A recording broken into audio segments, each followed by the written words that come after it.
오늘 우리 박종현 목사님 길갈과 복음 사이라는 제목을 가지고 말씀 전하실 텐데 나올 때 여러분 크게 박수로 환영해 주시기 바랍니다.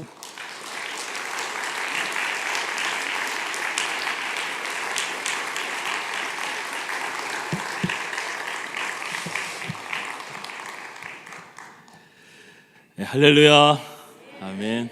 네, 기도하겠습니다. 하나님 아버지, 이 귀한 제단 가운데 하나님께서 다시금 세워주심을 하나님 감사합니다.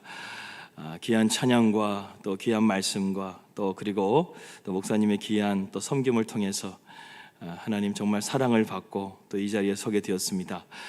하나님의 계획하심은 우리가 알 수 없지만 중요한 것은 하나님은 항상 선하시다라는 것입니다. 그 선하신 하나님을 우리가 오늘 만남을 통해서 하나님을 우리가 다시 한번 발견하고 또 하나님을 우리가 만나고 경험하고 체험하는 그런 특별한 이번 특세가 되게 하시고 부흥회가 되게 하여 주시옵소서. 마음을 열고 하나님을 찾으면 하나님께서 오늘 이 자리 가운데 함께해 주실 줄 믿습니다. 이 시간 사람의 생각과 사람의 어떤 마음을 내려놓게 하시고 온전히 주님 한 분만을 바라보고 주님만 영광 돌리게 하여 주시옵소서. 예수님의 이름으로 기도합니다. 아멘. 예, 정말 반갑습니다.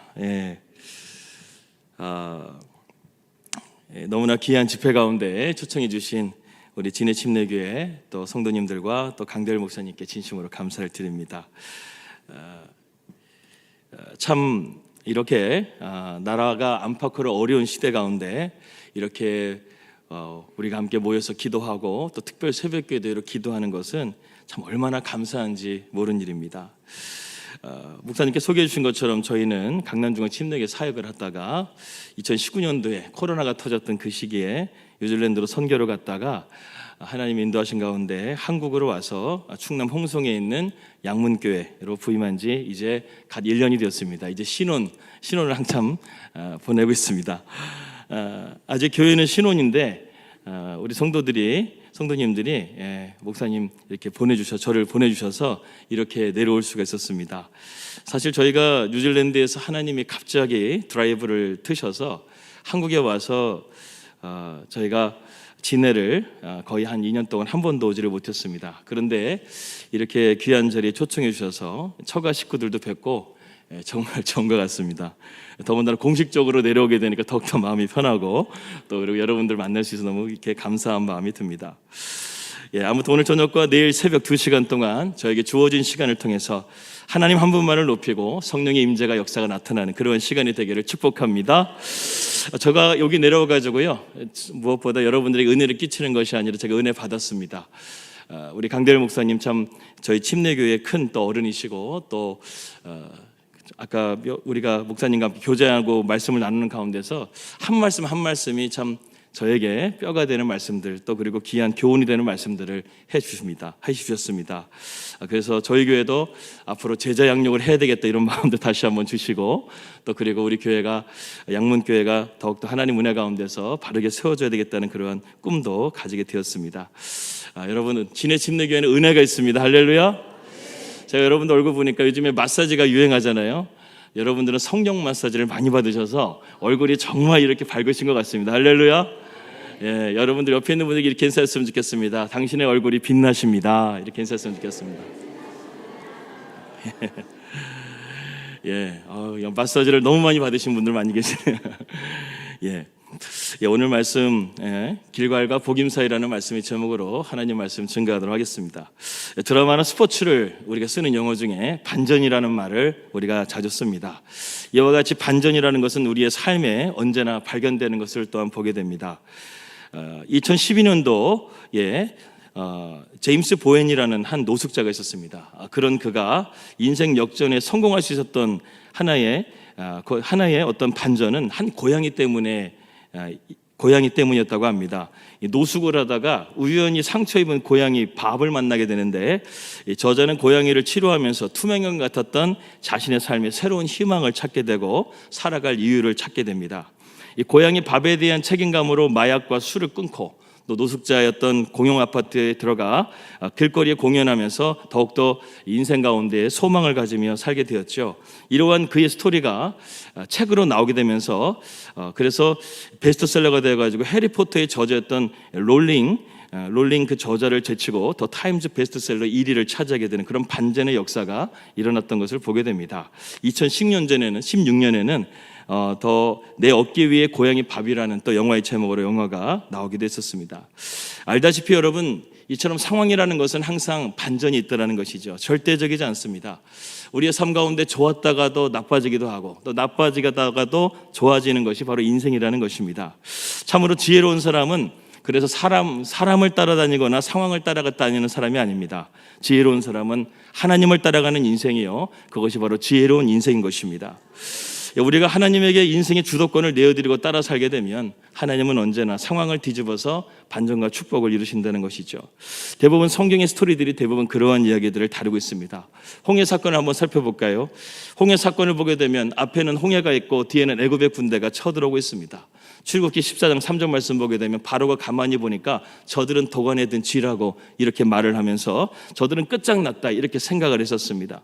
그런데 하나님께서는 출구를 준비하셨는데 홍해를 가르시는 출구를 준비하시고 이스라엘 백성들을 마른 땅같이 걷게 하시고 바로의 군대를 몰살시키는 그런 큰 승리의 반전을 이루어 주셨습니다. 에스더서의 말씀을 보더라도 하만이 유다 민족을 음모를 통해서 죽이려고 했었을 때, 또 그리고 모르드게를 높은 장대에다가 그를 매달아 달려고 했었을 때 하나님께서는 그러한 모든 그 하만의 계략을 엎으시고 또한 이 모르드게를 달려고 했던 그 나무 십자가에 하만이 달리게 하는 그런 반전의 역사들이 일어나게 되는 것을 보게 됩니다. 다윗과 골리앗을 보더라도 이스라엘 백성들 가운데 엘라 골짜기에서 골리앗을 상대할 만한 그런 사람이 아무도 없었는데 하나님께서는 16살의 작은 소년 다윗을 통해서 골리앗을 이기게 하시는 그런 반전의 역사들이 성경에는 얼마든지 있습니다. 여러분, 상황만 보게 되면 우리는 이길 수 없지만 이처럼 하나님을 바라보게 되면 하나님은 언제나 반전의 역사를 만들어내신다는 것입니다.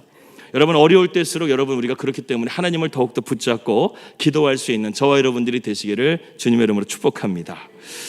문제는 이러한 반전의 역사에 이루는 능력을 우리가 바로 알아야 된다는 것이죠.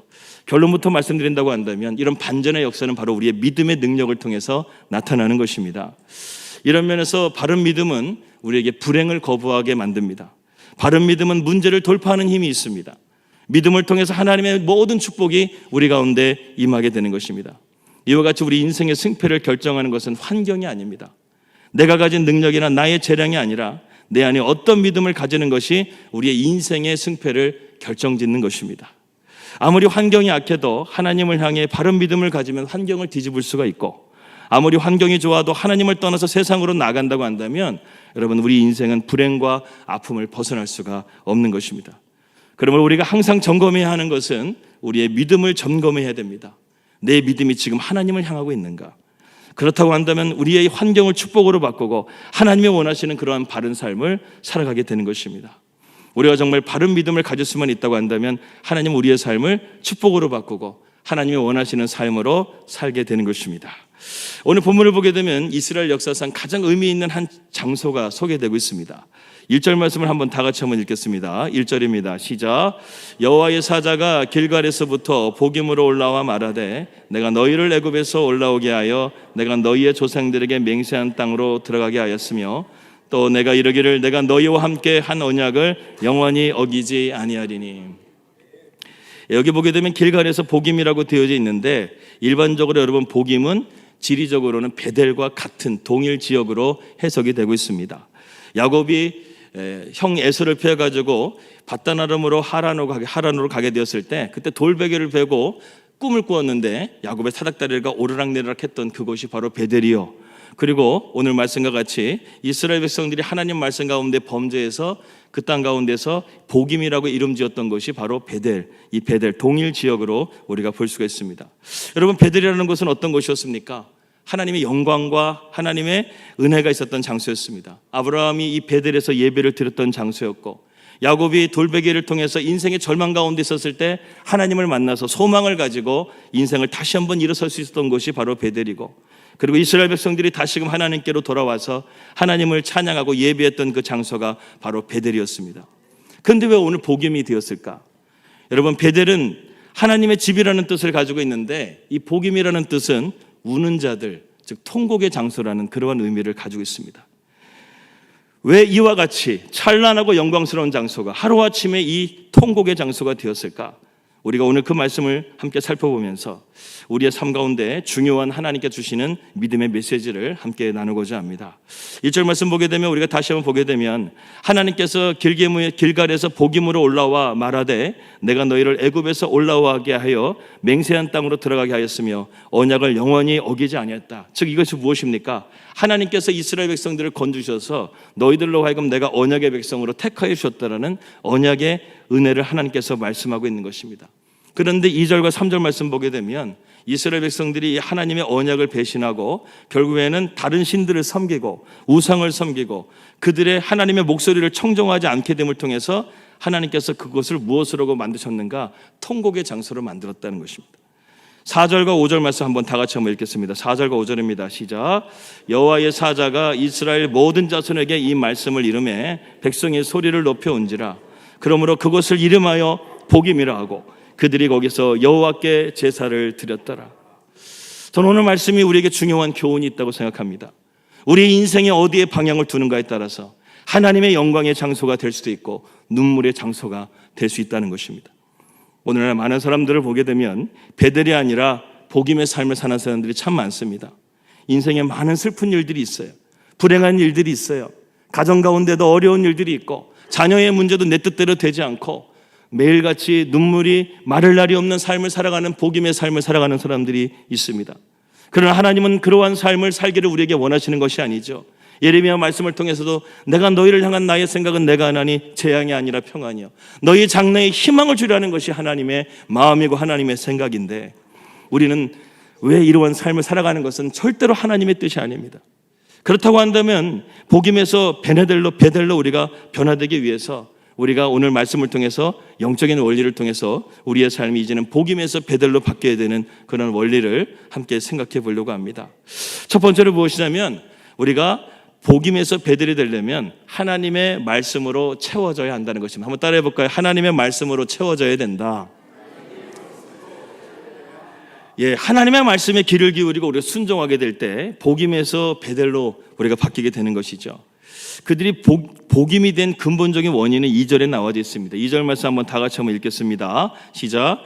너희는 이 땅의 주민과 언약을 맺지 말며 그들의 제단들을 헐라하였거늘 너희가 내 목소리를 듣지 아니하였으니 어찌하여 그리하였느냐.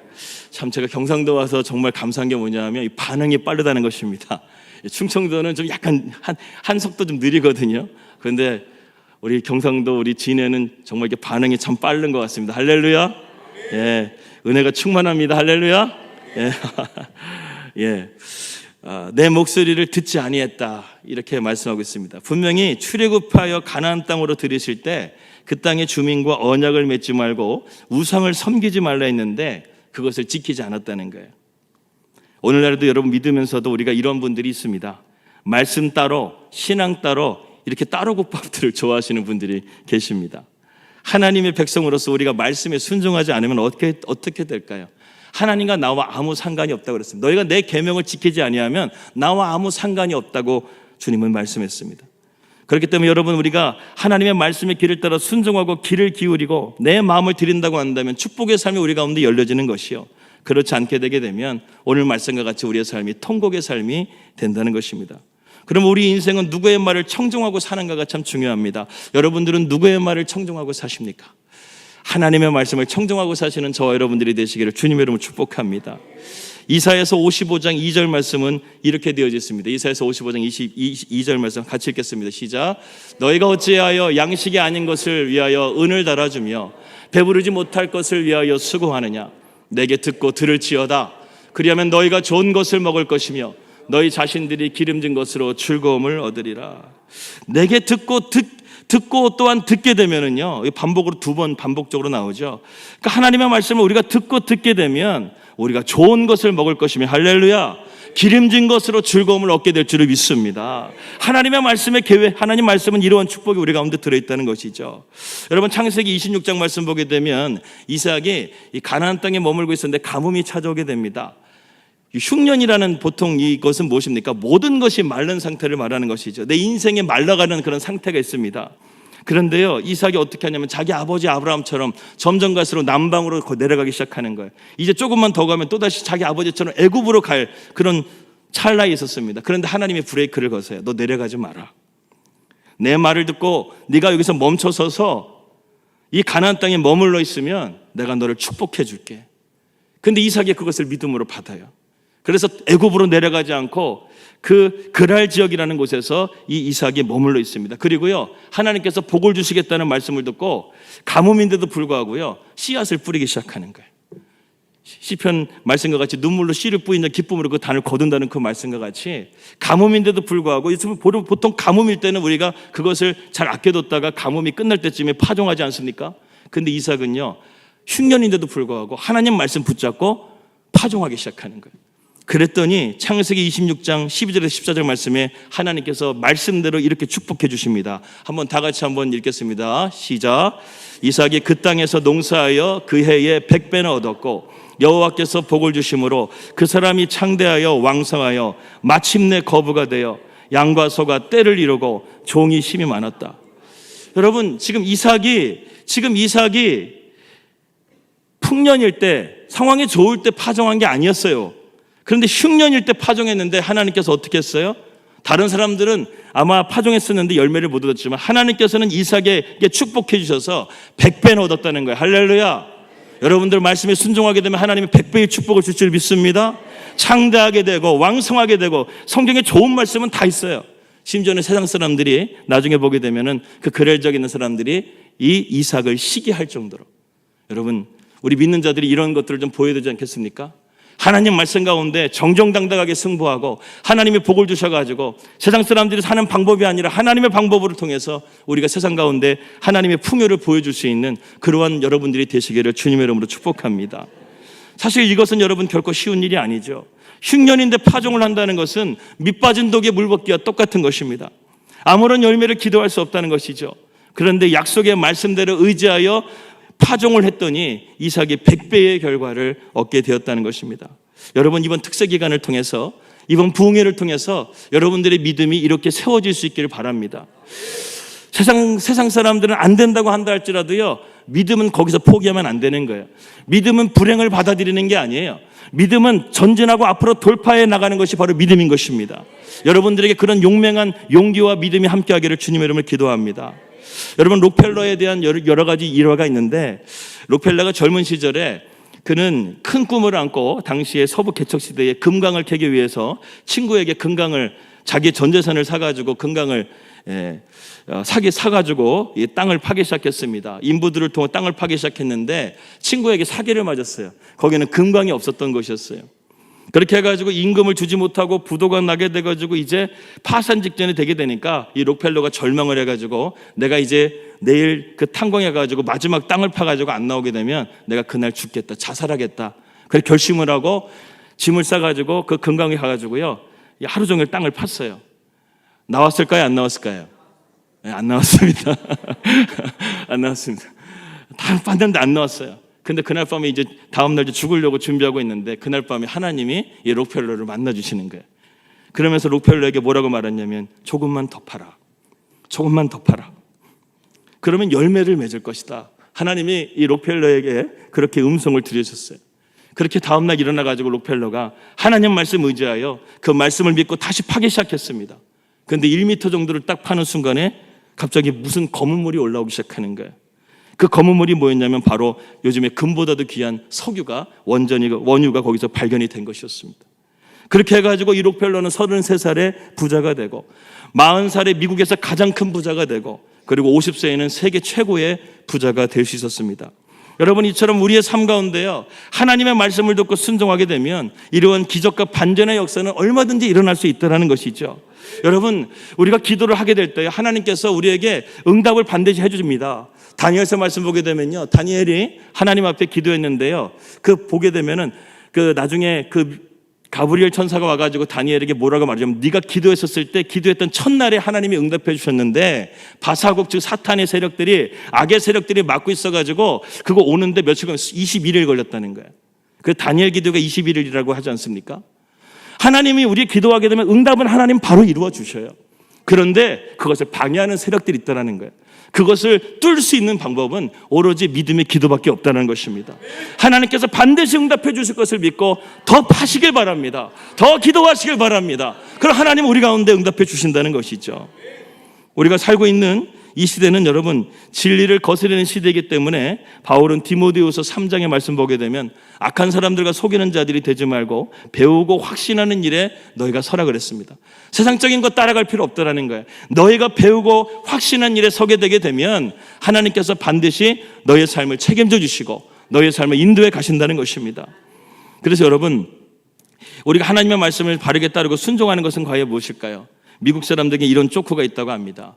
아브라함 링컨이 재미있는 질문을 하나 했습니다. 여러분들도 한번 생각해 보십시오.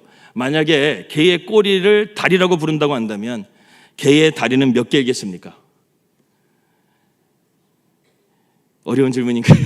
개의 꼬리를 다리라고 한다면 개의 다리는 몇 개일까요? 5개라고 많은 사람들이 얘기를 하는데 링컨은 그렇게 대답을 하지 않았습니다. 아닙니다. 개의 다리는 여전히 4개입니다. 꼬리를 다리라고 바꾼다고 해서 그것이 개의 다리가 될 수 없기 때문에 그렇습니다. 용어를 바꾼다고 해서 그의 본질까지 바뀌는 것은 아니기 때문입니다. 이렇게 대답했다는 것입니다. 여러분, 동성애를 한번 예를 들어볼게요. 남자를 여자라고 부르면 그것이 여자가 되는 것입니까? 아니죠. 본질은 바뀌지 않는 것입니다. 이번에 파리올림픽에서 커밍아웃을 한 남자 복싱 선수가 여자 선수 명단에 들어가가지고 세계 챔피언이다 금메달을 따게 됐습니다. 그 당시 결승전에서요, 여자 세계 최고 챔피언이었던 그 여자 선수가 경기 시작한 지 30초 만에 경기를 포기해버렸습니다. 왜? 남자로 커밍아웃 그 동성애했던 그 동성애 선수와 30초 만에 한 번 펀치를 맞았는데 이거는 여자가 때리는 파워의 펀치가 아니라는 거예요. 남자의 펀치이기 때문에 이렇게 맞다가 내가 죽을 것 같아서 그 세계 최고의 여자 챔피언 선수가 30초 만에 경기를 포기해버렸다는 거예요. 여러분, 그 선수는 여자 선수로서 금메달을 땄지만 남자 선수였을 때는 세계 랭킹 182밖에 되지 않았던 실력 없는 선수였습니다. 그런데 여자로 바꿔서 경기를 나갔더니 세계 1위가 돼버린 거예요. 여러분, 남자는 남자고 여자는 여자이지 본질은 바뀌는 것이 아닙니다. 남자의 힘을 여자가 이기는 것은 쉽지 않다는 것이죠. 그런데 오늘날 이러한 사회학적 성을 인정하는 그러한 나라들이 점점 갈수록 많아지고 있습니다. 진리를 거스르는 세대가 점점 많아지고 있습니다. 이럴 때 우리는 무엇을 해야 되겠습니까? 오늘 디모데후서 3장의 말씀과 같이 너희는 이 세대 가운데서 너희가 배우고 확신한 일에 서라. 할렐루야. 그것이야말로 우리의 삶 가운데 믿음을 지키며 우리의 삶이 복임이 아니라 배들이 되는 하나님의 뜻인 줄 믿습니다. 두 번째로 무엇이냐면 우리가 끊을 것을 끊어야 된다는 것입니다. 한번 따라해 볼까요? 끊을 것을 끊어야 된다. 오늘 본문 말씀 보게 되면 가나안 정복 이후의 사사 시대에 대한 배경을 다루고 있습니다. 여호수아가 가나안 땅을 정복했지만 완벽하게 정복한 것은 아니었습니다. 사사기 1장 말씀 보게 되면 쫓아내지 못한 가나안 족속들이 상당히 많이 나와요. 왜 그들을 여러분 남겨두었을까요? 사실은 이스라엘 백성들은 가나안 땅을 정복해 가면서 가나안 땅의 문화를 보면서 은근히 가나안 땅의 문화를 좋아했습니다. 정말 싫어했다면 여러분 확실하게 끊었겠죠. 오늘 우리가 세상을 끊지 못하는 이유가 무엇일까요? 은근히 죄를 좋아하는 우리 마음에 그런 죄성이 있어요. 정말 죄가 악한 것이고 잘못된 것이라고 우리가 확신하게 되면 확실하게 끊을 수 있는데 우리가 이것에 대해서 흐지부지하게 되니까 말씀에 대한 확실한 우리의 삶이, 말씀에 대한 확실한 우리의 소명이 없고 말씀에 대한 확신이 없으니까 우리가 세상에 이런 것에 대해서 자꾸만 흔들리는 그런 우리의 삶을 살 때가 있다는 것입니다. 실제적으로 여러분 우리의 마음에 가나안 문화가 많이 들어와 있어요. 심지어 교회 안에도 가나안 문화가 들어와서 세속적인 열매들이 맺혀지는 것을 볼 수가 있습니다. 이스라엘 백성이 가나안 족속을 전멸하지 않은 이유도 똑같습니다. 오늘 3절 말씀을 한번 다 같이 읽겠습니다. 3절입니다. 시작. 그러므로 내가 또 말하기를 내가 그들을 너희 앞에서 쫓아내지 아니하리니 그들이 너희 옆구리에 가시가 될 것이며 그들의 신들이 너희에게 올무가 되리라 하였노라. 무엇입니까 여러분? 그것을 좋아했지만 그것은 우리에게 결국 올무가 된다는 거예요. 세상적인 것을 붙잡게 되면 결국 우리를 파멸로 이끄는 그런 올무가 될 수밖에 없다는 것입니다. 우리의 인생을 아프게 하고요, 무너지게 한다는 거예요. 이런 가나안들을 여러분 내어버리시기를 주님의 이름으로 기도합니다. 우리의 심령을 한번 점검해 보세요. 분명히 가나안 문화들이 어느 정도는 스며들어 있습니다. 그 세상을 자꾸만 좋아하게 되고 세상을 따라가게 되는 것이죠. 한국교회의 위기는 여러분 숫자가 적은 것이 위기가 아닙니다. 진짜 위기는요, 교회가 교회답지 못하기 때문에 위기인 것입니다. 요즘 한국교회가 예수님이 그 3가지 시험을 받으셨는데 한국교회가 2번째 시험에 걸린 것 같다라는 얘기를 김동원 목사님 하셨습니다. 2번째 시험을 무엇이냐면 마귀가 예수님이 높은 곳에서 올라가 가지고 뛰어내리라고 했다는 것이죠. 그러면 천사가 예수님을 붙잡아 줄 것이라고 얘기를 했다는 것입니다. 만약에 그 말을 듣고 뛰어내리게 되면 여러분 천사가 잡아줄까요? 안 잡아줄까요? 예수님이 뛰어내리면 천사가 잡아줄까요? 안 잡아줄까요? 저는 잡아줄 거라고 생각을 합니다. 왜냐하면 그래도 하나님의 아들인데 이 바닥에 내팽개치게끔 주시겠습니까? 가만히 보게 되면 마귀가 실수한 것처럼 보입니다. 예수님이 오신 목적이 그러나 여러분 예수님이 오신 목적이 무엇입니까? 많은 사람들에게 박수를 받기 위해서 오신 것이 아니죠. 예수님은 죽기 위해서 이 땅 가운데 오셨고 십자가를 지시기 위해서 이 땅 가운데 오신 것인데, 만약에 그러한 영광을 받으셨다고 한다면 예수님은 십자가에 대해서 십자가를 포기하게 만드는 그런 사탄의 고도의 전략이 있다는 것입니다. 세상적인 명예와 물질과 권력과 이런 것들이 결국 우리로 하여금 십자가를 포기하게 만든다는 거예요. 우리가 고난중간 지금 십자가에 대한 말씀을 묵상하면서 우리가 기도하고 있지 않습니까? 여러분, 이 십자가가 여러분들 가운데 다시 한번 살아날 수 있기를 주님의 이름으로 기도합니다. 세상은요, 자꾸만 우리로 하여금 십자가를 포기하게 만든다는 거예요. 십자가의 능력을 우리가 갖지 못하게끔 마귀는 오늘 또 수많은 전략을 가지고 우리를 무너뜨리려고 한다는 것입니다. 그럴 때일수록 우리는 아까 우리가 찬송가 그 성가대에서 찬양했던 것처럼 험한 십자가라 할지라도 우리는 그것을 붙들고 나아가야 된다는 것이죠. 어느 여자 교수님의 간증이 하나 있습니다. 이분은 인류대학 좋은 대학을 나오시고 좋은 가문의 자제이셨습니다. 남편도 사회적으로 인정을 받으시고 높은 지위의 사람이셨습니다.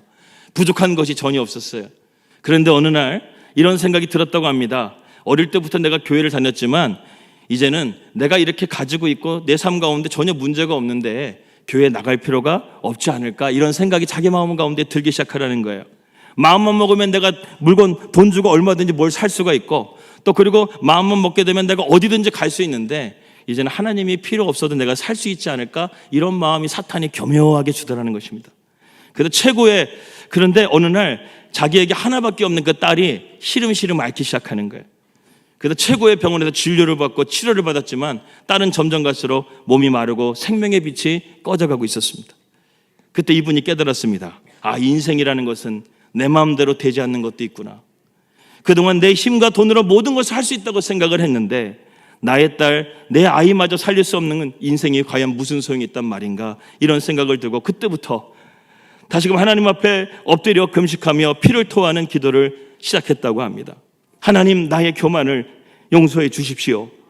하나님 없이는 살 수 있다고 생각했던 나의 딸을 용서해 주시고 살려달라고 간절하게 기도했습니다. 이렇게 몇 개월이 지난 다음에 어느 날 갑자기 교회에서 잘 알지도 못하는 권사님이 자기 집을 좀 방문하고 싶다고 찾아오시겠다고 하시는 거예요. 그래서 그분에게 이제 문을 열어드리고 인사를 드렸는데 그분이 이렇게 말씀하시는 거예요. 저는 신유의 은사가 있는 것은 아니지만 하나님께서 오늘 두 분을 위해서 기도해 주라는 그런 마음을 주셔가지고 그래서 제가 오늘 딸을 위해서 기도하러 왔다고 이렇게 해서 오신 것이었습니다. 그래서 그 권사님이 간절하게 기도를 해줬는데 그 이후부터 딸이 낳기 시작한 것이었어요. 나중에는 건강해졌습니다. 그제서야 이 교수님이 하나님의 존재를 인정하고 바른 믿음으로 살아가게 되었다는 것이죠. 자기가 자랑했던 모든 것을 내려놓고 주님을 증거하고 복음을 증거하는 삶이 되었다는 간증을 그 교수님께서 하신 것을 제가 예전에 들은 적이 있습니다. 여러분, 물질을 갖는 것, 지성을 갖는 것 중요하죠. 그러나 이것보다 더 중요한 것은 여러분 생명입니다. 우리의 생명은 십자가밖에 구원할 방법이 다른 방법은 없다라는 것이죠. 그러므로 진실로 회복되고 축복하시는 영광된 베델로 우리가 살아가기 원한다고 한다면 십자가를 붙드시기를 주님을 축복합니다. 십자가를 붙든다는 것은 내가 세상을 끊어버리겠다는 거예요. 더 이상 내가 하나님을 욕되게 하고 하나님 말씀을 거스르게 하는 모든 것들 가운데서 내가 끊어내고 험한 십자가 붙들고 갈보리 십자가 그 최후 승리를 얻기까지 우리가 믿음으로 나아가게 되는 것입니다. 여러분, 그렇기 때문에 여러분, 이번 특세 기간을 통해서 우리가 십자가를 통해서 우리의 죄를 깨끗하게 씻어낼 수 있기를 주님으로 축복합니다. 여러분 삶 가운데 있는 그러한 스며들고 있는 세상을 좋아하는 은근한 그러한 죄들까지도, 숨겨진 죄들까지도 성령께서 들춰내셔서 뒤집어져서 정말 여러분들 가운데 놀라운 회개의 역사가 일어날 수 있기를 주님의 이름으로 기도합니다.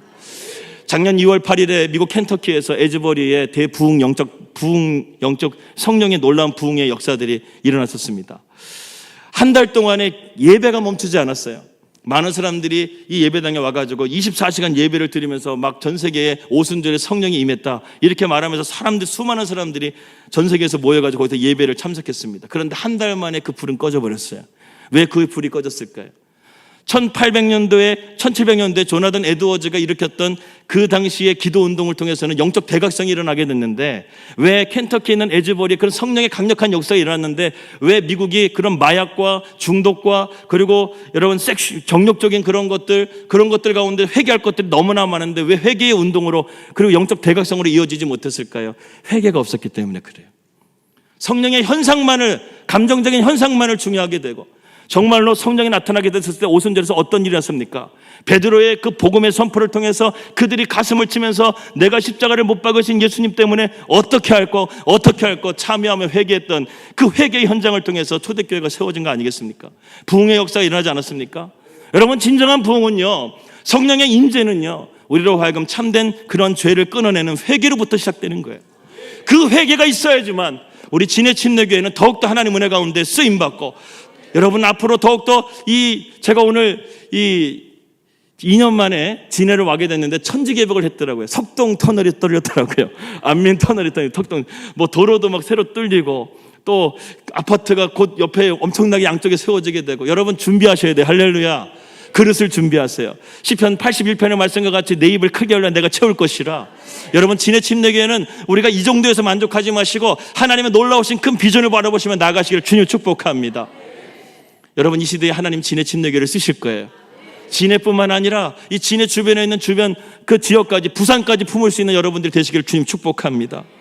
여러분, 그렇게 우리가 십자가의 능력 가운데 진정으로 우리가 세상의 것들을 끊어낸다고 한다면 하나님은 이곳 가운데 성령의 임재를 부어주시고 성령의 놀라운 축복을 통해서 이곳이 진정한 하나님의 찬란한 영광이 나타나는 베델이 될 줄을 믿습니다.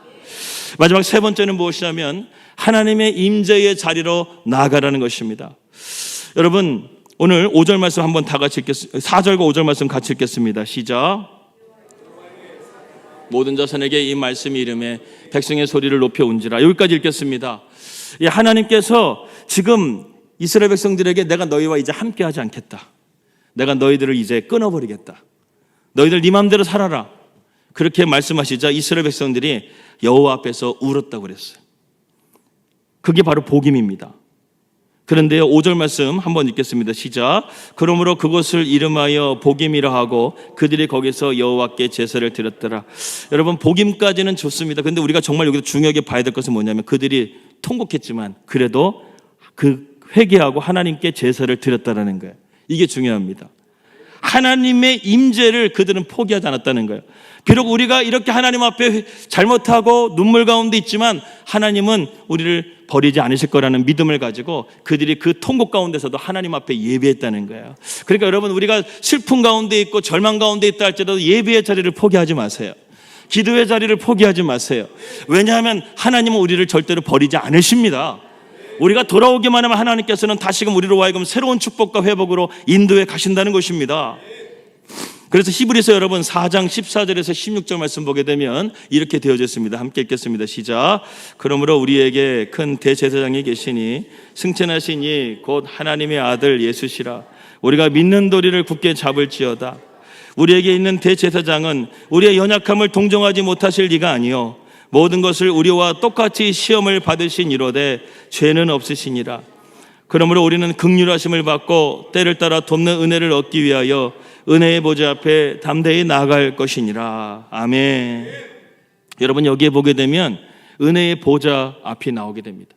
이것을 우리가 좀 설명을 드린다고 한다면 이스라엘의 구약 시대의 이 성소, 지성소를 우리가 보게 됩니다. 성소에는 진설병과 금촛대와 그리고 금양단이 있습니다. 그리고 지성소로 들어가게 되면 거기에는 무엇이 있냐면 여호와의 법궤가 있습니다. 그 법궤 위에는 천사들이 그 날개를 덮어가지고 하나님의 그 임재를 상징하는 그 날개를 모으는 그 중앙이 바로 시음소인데 그곳이 바로 하나님의 임재의 장소라고 되어져 있습니다. 이 대제사장이 1년에 한 번 딱 들어가가지고요, 백성들을 속죄하기 위해서 대속죄일에 들어가서 거기서 백성들을 위해서 기도하는 그러한 곳이죠. 그런데 이 법궤가 있는 하나님의 임재의 장소에 누가 들어갈 수 있다는 거예요? 예수의 십자가의 보혈의 피가 있는 우리가 하나님 앞에 들어가서 그곳에서 담대하게 하나님을 예배하고 하나님의 임재 가운데 나갈 수가 있게 된다는 것입니다. 그러므로 여러분, 은혜의 보좌는 지성소에서도 하나님이 분명하게 임하시는 장소를 말하는 것입니다. 구약에 태어나게 되면 여러분, 우리는 거기에 갈 수가 없어요. 지금 이 강단, 여러분들 이 자리에 있는 이 자리까지 여러분 나올 수가 없어요. 저 밖에서 예배 드려야 될지도 모릅니다. 그런데요, 예수님의 십자가의 보혈의 능력이 우리를 정결하게 하셔서 우리로 하여금 이 지성소로 들어가게 하신 것이죠. 그뿐만 아니라 여러분, 우리가 그 지성소에 가게 되면 하나님께서 우리에게 두 가지의 축복을 주시는데, 첫 번째 축복은 무엇이냐면 우리에게 긍휼하심의 축복을 주신다는 것입니다. 우리가 어떤 죄를 짓더라도요, 하나님 앞에 용서를 받게 된다는 십자가의 능력, 보혈의 능력을 주신다는 것입니다. 그리고 두 번째는 무엇이냐면 때를 따라 돕는 은혜를 하나님께서 주신다는 것이죠. 그래서 오늘 하나님은 여러분과 이 예수 그리스도를 통해서 은혜의 보좌 앞에 나가게 되면 이런 긍휼하심의 축복, 은혜를 따라 돕는 은혜가 여러분들 가운데 있기를 주님의 이름으로 기도합니다. 토마스 앤드류 돌시라는 미국 흑인 찬송가 작사가가 있습니다. 그는 1932년 한 부흥성회에 찬양 초청을 받게 되었습니다. 그때 자기 부인이 산딸이었습니다. 그래서 이 집회에 가지 않으려고 했었습니다. 시카고에서 뉴욕으로 가야 되기 때문에 긴 여정이기 때문에 가지 않으려고 했었습니다. 그런데 주최 측에서 너무나 많이 광고를 했고 많은 사람이 왔기 때문에 꼭 와달라고 부탁을 해서 아내가 산딸인데도 불구하고 이 돌씨는 그곳에 이제 가게 되었습니다. 그래서 그곳에 가서 정말 집회 가운데 은혜롭게 찬양을 딱 인도하고 이 자리에 딱 앉았는데 갑자기 한 통의 전보가 그에게 도착하게 됩니다. 그 전보는 이런 내용입니다. 방금 그의 부인이 세상을 떠났다는 겁니다. 그의 아내가 첫 아이를 낳다가 세상을 떠났다는 것이죠. 설상가상으로 며칠 뒤에 그의 아들마저 세상을 떠나버리게 됩니다. 그렇게 아내와 아들을 세상에 떠내보내고 망연자실한 모습으로 통곡하며 울면서요, 하나님 앞에 이렇게 말했다고 합니다. 하나님, 저 이제 다시는 하나님 찬양하지 않겠습니다. 내가 하나님 앞에 이렇게 열심히 살았는데 하나님은 왜 내 아내와 아들을 지켜주시지 않으셨습니까? 하나님, 저 너무나 섭섭합니다. 이렇게 하나님 앞에 통곡하며 울었다는 것이죠. 그리고 그는 나중에는 심지어 영적 탈진 속에 있다가 자살까지 시도할 정도로 인생의 바닥을 치게 됩니다. 그런 그를 안타깝게 보던 한 친구가 자기 집에 와서 잠깐 좀 안식을 취하라고, 휴식을 취하라고 집으로 초대를 했습니다. 그 친구의 집에 가가지고 산책을 이렇게 하는데 한 뮤즈골에 들어가 앉아 있는데 해질 무렵에 그 예배당처럼 이렇게 예배당이 있고 저쪽에서 이 커튼 석양의 햇빛이 지는 가운데 햇빛이 지면서 이렇게 십자가를 비추는 거예요. 그것이 보는 순간에 하나님의 임재가 자기 가운데 임한 걸 깨달았습니다. 그리고 그 햇살 속에서 하나님의 음성이 이렇게 들려왔다고 합니다. 힘들지? 아프지? 나도 너와 똑같은 아픔을 겪었단다. 나는 여전히 너와 함께한다. 그러니까 나의 손을 붙들지 않겠니? 하면서 주님이 자기의 마음을 위로해 주시는 그 음성을 듣게 되었습니다. 그러면서 이 돌씨는 하나님 앞에 눈물을 흘리며 자기도 모르게 피아노 앞으로 서게 되고, 그리고 거기서 한편의 귀한 찬양이 만들어지게 되는데, 그 찬양이 여러분들이 잘 아시는 주님여 이 손을 꼭 잡고 가소서라는 가사입니다. 그 원가사는 이렇게 되어졌습니다. 주님은 내 손을 꼭 잡고 가주십시오. 나를 이끌어 주십시오. 내가 설 수 있도록 하나님 도와주십시오. 나는 너무너무 연약합니다. 고갈되고 기진하고 말라버렸습니다. 폭풍을 통과할 때, 깊은 밤을 지날 때에 빛으로 나를 이끌어 주십시오. 존귀하신 주님, 내 손을 꼭 잡고 본향으로 나를 인도해 주십시오. 그렇게 이 돌씨가 하나님 앞에 찬양을 부르며 마음의 위로를 얻고 다시금 그가 회복되게 되었다는 그러한 간증을 우리가 보게 됩니다. 우리가 납득할 수 없는 그런 고난의 현장 가운데도요, 하나님은 항상 우리 가운데 계셔요. 인생의 밤은 깊어져 가는데 아무도 도울 자가 없다 할지라도 여러분, 주님은 항상 우리 곁에 계심을 믿으시기 바랍니다. 그래서 주님의 손을 붙드는 우리들에게는 주님께서 우리를 살게 하시고 우리를 일으켜 주시고 우리의 삶 가운데 절망이 아니라 소망으로 나아가게 될 줄을 믿습니다. 여러분, 하나님은 멀리 계시지 않아요. 가까이 계십니다. 우리의 상황을 모르는 분이 절대 아니시죠. 하나님은 당신의 때에 준비하신 긍휼과 은혜를 반드시 여러분들에게 베풀어 주실 것을 믿습니다. 그러므로 주님을 붙잡고 일어서길 바랍니다. 주님의 십자가를 붙잡고 일어서길 바랍니다. 그럴 때 주님은 죄의 문제뿐만 아니라 우리의 삶의 어떤 문제든 그 문제를 풀어주시고 우리의 삶의 진정한 해답이 되어 주실 줄을 믿습니다. 제가 이제 목회 1년 초년차이지 않습니까? 이제 1년밖에 되지 않았는데 작년 11월 달에 저희 교회 이제 최고령 집사님이 계신 나이가 8학년 9반입니다. 이제 89세가 되시는데 작년 11월에 감기가 와서 폐렴이 와가지고 정말 죽음의 직전까지 가게 되었습니다. 그래서 신방을 가가지고 예배를 들었는데 하나님께서 제 마음 가운데 하나님이 살려주신다는 그런 마음을 확신하게 주시는 거예요. 그래서 제가 그렇게 가가지고 기도하면서 하나님 살려주실 거라는 마음을 확신을 갖고 장로님 힘내시라고, 집사님이 이렇게 가시지 않는다고 그렇게 마음의 확신을 가지고 얘기하고 났는데 그날 마침 지방의 날이어서 아침에 신방하고 지방에 딱 갔는데 갑자기 전화가 온 거예요. 집사님이 응급실 가 있다는 거예요. 야, 올 것이 왔구나. 분명히 하나님께서 내 마음 가운데 집사님 살려주시겠다고 말씀하셨는데, 근데 제가 이미 그 자리에 가셨을 때는요, 집사님은 이미 의식이 거의 없는 상태였어요. 저를 갔는데도 못 알아보고 눈도 감고 있는 상태에서 숨만 쉬고 있는 상황이었어요. 그래가지고 야, 올 것이 왔구나 생각을 하고 응급실에 이제 갔더니 알고 보니까 장로님이 이 집사님이 아무것도 못 먹고 계시니까 이 비타민이라도 먹이겠다고 그거를 또 이렇게 액체로 된 거를 좀 먹이셔야 되는데 가루로 된 거를 그거 소화도 못 하시는데 가루를 입에다가 넣으시고 물을 넣으시다가 이게 기도가 막혀버리신 거예요. 그렇게 해가지고 응급실에 가시게 된 거예요. 그래서 제가 거기에서 장로님한테 그러시면 어떡하냐고 그렇게 얘기를 했는데요. 여러분, 참 이게 놀라운 것이죠. 바로 그 비타민 가루약 때문에 그 집사님이 사셨다는 거예요. 병원에 안 가시고 그 자리에 계셨으면은요, 집사님이 딱 병원에 가서 검사를 해보니까 영양실조에 방광이, 소변을 못 봐가지고 방광이 터지기 일보 직전에, 더군다나 기력이 없고 또 그리고 제 몸에 그런 그 폐렴까지 와가지고요, 진짜 조금만 늦었으면은 집사님 저 세상 사람 됐을 거라는 거예요. 근데 그것 때문에 응급실 가가지고 검사해봤더니 방광에서 소변줄 꽂아가지고 바로 팍 물을 빼버리고, 또 그리고 영양제를 바로 투여를 해가지고 영양을 회복시키시고, 또 폐렴 치료를 하는 가운데서 그렇게 해가지고요, 지난주에 6개월 만에 그 집사님이 저희 교회의 예배에 참석을 하셨습니다. 할렐루야! 하나님께 영광의 박수 드리겠습니다.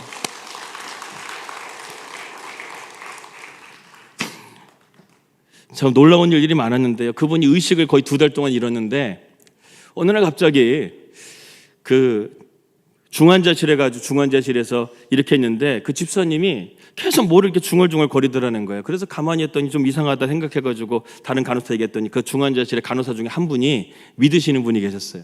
가만히 들어보니까 그 집사님이 무의식 중에서도 방언으로 기도하셨다는 거예요.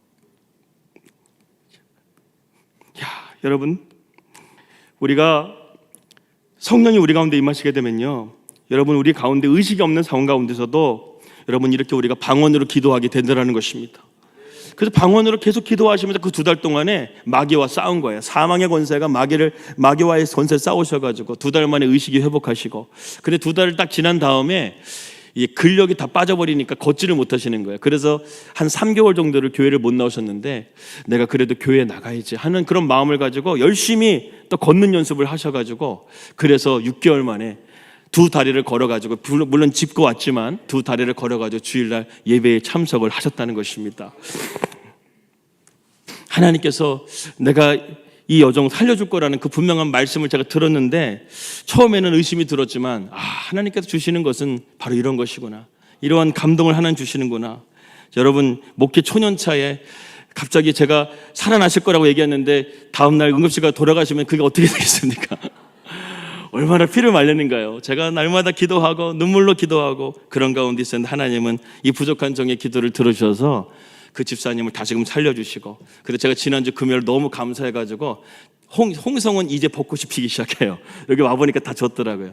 그 집사님 어제 지난주에 금요일날 모시고 벚꽃 구경도 해드리고, 그렇게 해드리면서 은혜의 시간을 나누었습니다. 여러분, 그렇습니다. 하나님은 우리의 모든 상황을 알고 계시고, 또한 때를 따라 돕는 은혜를 베풀어 주십니다. 여러분, 시대가 악하고요, 또 우리가 살아가는 것이 너무나 힘들고 어려울 때가 있습니다. 그러나 여러분, 우리가 잊지 마세요. 하나님은 언제나 우리와 함께 하십니다. 우리에게 돕는 은혜를 베풀어 주십니다. 그 하나님의 은혜가 우리 사랑하는 진해 침례교회와 언제나 함께 하시기를 주님의 이름으로 기도합니다. 이 시간 우리 함께 아까 찬양했던 주님여 이 손을 꼭 잡고 가셔서 함께 이 시간 찬양하면서요, 우리 함께 기도하도록 하겠습니다. 그 돌씨가 하나님 앞에 주님의 임재 속에서 저 가사를 받았다고 합니다. 그 가사를 한번 생각하면서 여러분, 정말 여러분 삶 가운데 정말 주님의 손을 한번 붙잡아 보십시오. 약하고 피곤한 우리의 몸 가운데 주님이 함께 하시면 우리는 언제나 일어날 수가 있습니다. 함께 이 시간 찬양하며 나가겠습니다.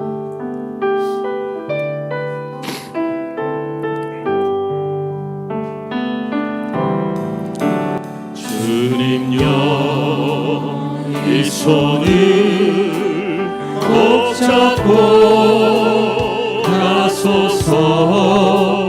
약하고 피곤한 이 몸을 폭풍을 감속해 치사 빛으로 손잡고 나 인도하소서.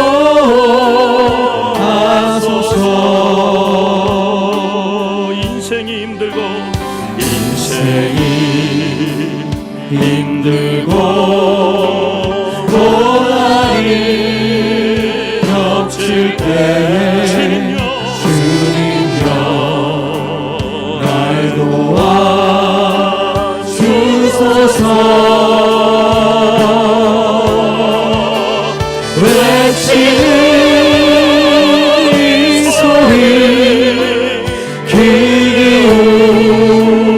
기울이시사 손잡고 날 인도하소서.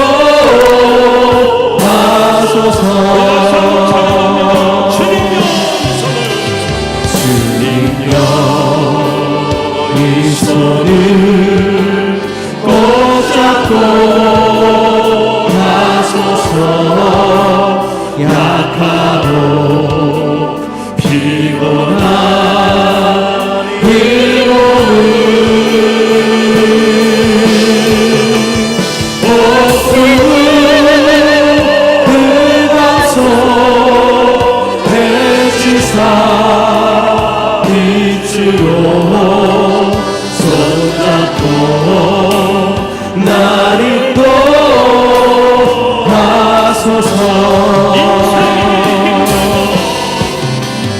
인생이 힘들고 고난이 겹칠 때 주님여 날 도와 주소서.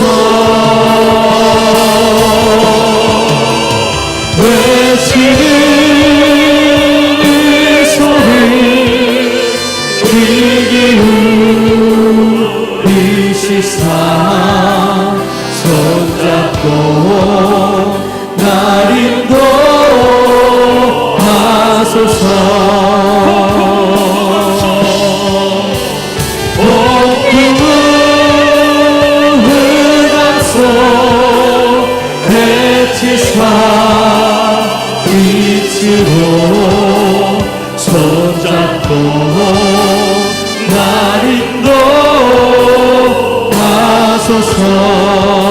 인도하소서. 여러분, 한 아버지와 아이가 길을 걸어갑니다. 어둠의 길을 걸어가는데 아버지가 아이한테 말합니다. 너 아빠 손 꼭 잡고 가. 알았어 아빠, 내가 꼭 잡고 갈게. 그렇게 하면서 한참을 걸어가고 있는데 이 아이가 깨닫기 시작합니다. 내가 아버지 손을 붙잡고 가는 것이 아니라 아버지가 내 손을 붙잡고 가는 것이구나. 여러분, 주님은 우리의 손을 붙잡고 가고 계십니다. 여러분, 시편 37편 24절 말씀 보니까 그는 넘어지나 아주 엎드러지지 않으면 그의 손이 우리를 붙드심이라고 그랬습니다. 그 말씀처럼 하나님께서 우리의 손을 붙잡아 주시고 우리를 어떤 가운데서도 지켜주시고 함께해 주실 것을 믿습니다. 여러분, 힘드시죠? 아프시죠? 그리고 여러분 삶 가운데 어려운 일들이 많으시죠? 주님은 다 알고 계십니다.